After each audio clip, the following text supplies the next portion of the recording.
What's up, tribe? How you guys doing? Go ahead and hit that subscribe button. I hope you like this video.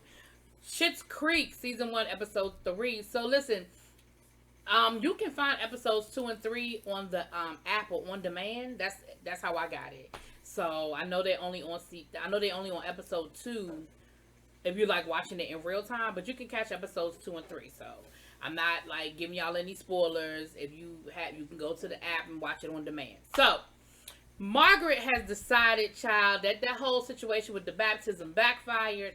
And so now she said, we need to just do a whole reset. You know, we are going to have all of the children come in, and I am going to introduce the stepchildren properly. The whole evangelical world has turned on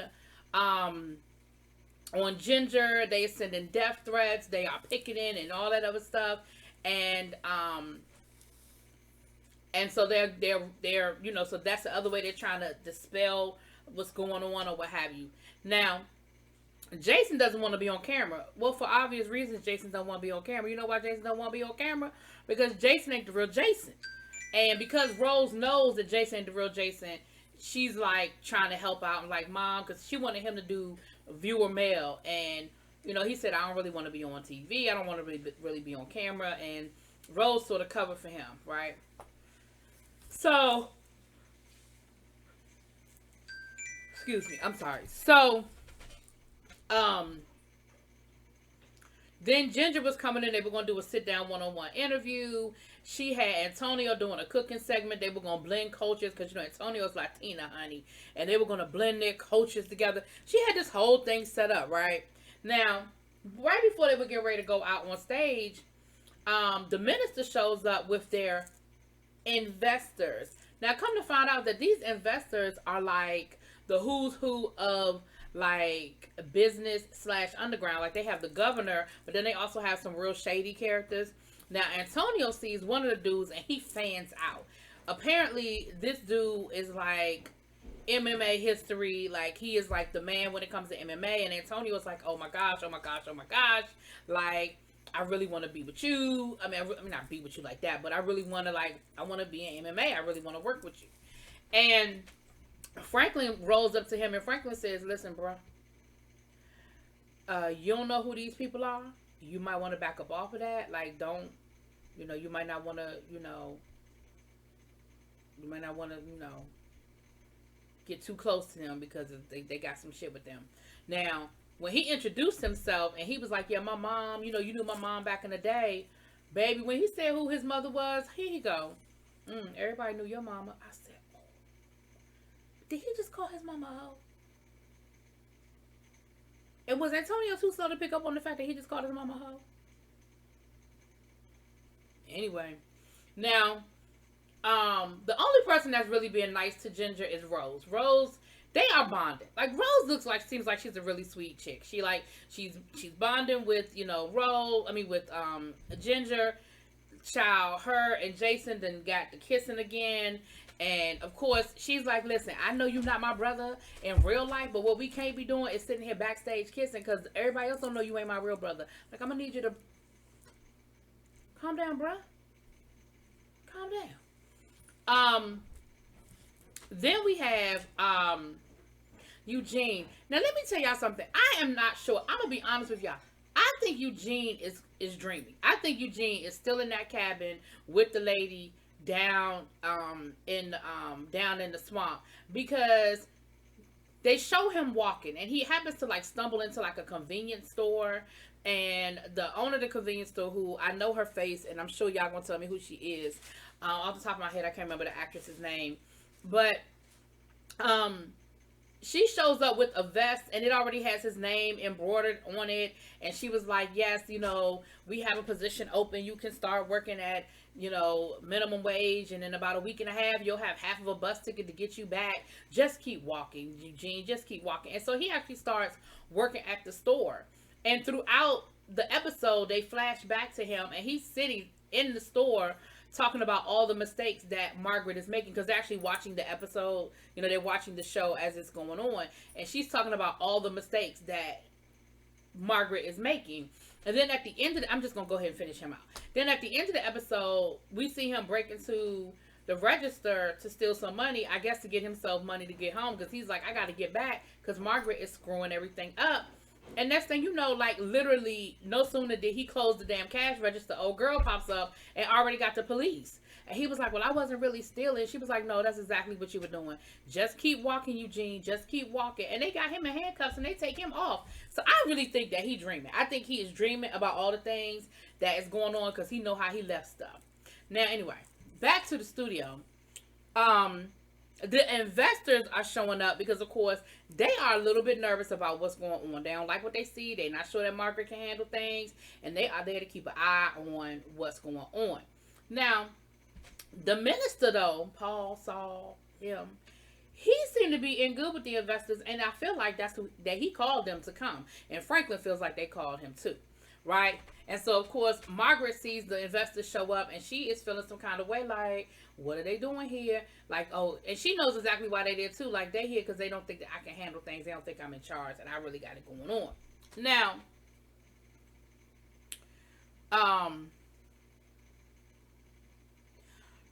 the reporter shows up backstage, that investigative reporter, and he uses Franklin's name to get him backstage, right? And he's back there doing his investigations, right? And what the other thing we found out about these investors as hold on, let me turn my phone off, y'all. The other thing we found out about these investors as the episode goes on is they actually have been around since the first closed circuit. The first TV show that they did, it was on closed circuit, like public access back in the day, and they invested in Margaret and Eugene from the beginning. And so they already, like, their history goes way back. But again, like I said, these dudes are shady, and they ain't really, like, investors with the right intention type of investors, okay? And they are in there, they're actually trying to get a bigger percentage of the Sunny Club thing they got going on, the online shopping situation they got going on. They're trying to get themselves a bigger piece of that pie. And so we're gonna keep an eye on that one. Now, Antonio comes out to do his little segment, and instead of doing his cooking segment, he does a whole MMA production, right? Because again, he's trying to impress the dude that he knows is from MMA. And Margaret lets him do it, and it plays out or whatever. And come to find out, his mama is sitting in a bar somewhere in her feelings because she was like, that's what me and him used to do. Like, that's our thing. How, later on in the episode, we see her talking to Antonio like, how could you do our thing with her? So that's where that whole thing comes from. Now, while all this is going on, Eric, Mr. New CEO, is out on location down to some some housing that the church built after a hurricane. They don't say Hurricane Katrina, they give it a different name, but it's around that time, and while they're supposed to be breaking ground on a new community center to go along with these homes that they have built, right? And when they go to break ground, they're doing it a live remote. One of the little girls comes running past and calls him a jive turkey or a stupid turkey or some sort of turkey child. So they go ahead and they finish doing the little presentation of them putting the little shovels in the dirt and everything. But when it's over with, Eric goes to talk to her, and he was like, that wasn't really nice what you did. Why would you call me that? Where are your mother and father? And she was like, out working. She said, out getting some bread so we can get out of this place. And he was like, what you mean? And so she takes them back to their house. Girl, it is so ridiculous. Obviously, this land was probably cheap right after the hurricane, and it looks like it floods very easily, right? And so the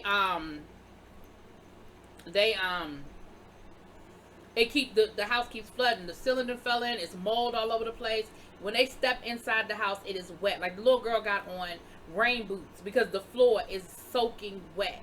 And basically he realizes, and his father was over the charitable contribution, so this is something his father was in charge of. So he's realizing that not only was my father a philanderer and cheated and had all kinds of kids floating around, but now what was he doing with the charitable contributions? Because clearly he wasn't keeping up on this, and he wasn't handling this the way it should have been handled, right?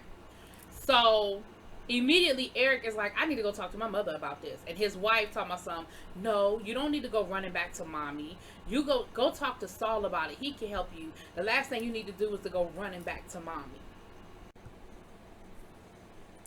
Now, while all of this is going on, Franklin then rolled up on the reporter because the reporter wasn't even supposed to be backstage. He used Franklin's name to get backstage. So Franklin was like, listen, let me talk to you for a minute, bro. And he took him outside and he was like, listen, you used my name to get backstage in an area that that you weren't authorized to be in. You took advantage of our friendship and I don't appreciate that. So then she was just like, so he was like, well, you told me to keep digging. I'm trying to dig. Like, do you know who those guys are? Those heavy hitters. And Franklin was like, yeah, I know who they are. Like, and so he going to say to Franklin, Franklin said to the reporter, when two or more gathered in my name, there am I. He's quoting scripture. And the reporter was like, so you quoting scripture at me? And he was like, no, I just threw you that bone I promised you. Oh boy. So something, of course, I don't know yet, and we don't know yet, but something in that is going to it should hopefully connect some dots to it, right? So with all of that being said, honey, Ginger goes back down to the motel, to the hotel, motel, Holiday Inn, and the ladies let her know, listen, this is the message that the guy left for your mom. Oh, and all them dudes that was down on the front row, oh, we know them. They're customers. So, of course, and immediately Ginger is like, I can make this work for me. I can make this work for me, right? Last but not least, the last thing we see are all those guys gathered around together with the Reverend, taking a drink, talking about, basically, he's telling them, listen, I know it looks like things are falling apart, but trust me, I got everything under control, and they not even going to see it coming. And then here come dude that left the bullet for Ginger's mama in the envelope. He was like, message was sent. Everything is good. I said, oh, okay, so they all working together. So, honey, I'm not sure what, who, when, where, or how, but it's a mess. It is a mess. So anyway, y'all let me know what y'all think. Drop it in them comments. Peace.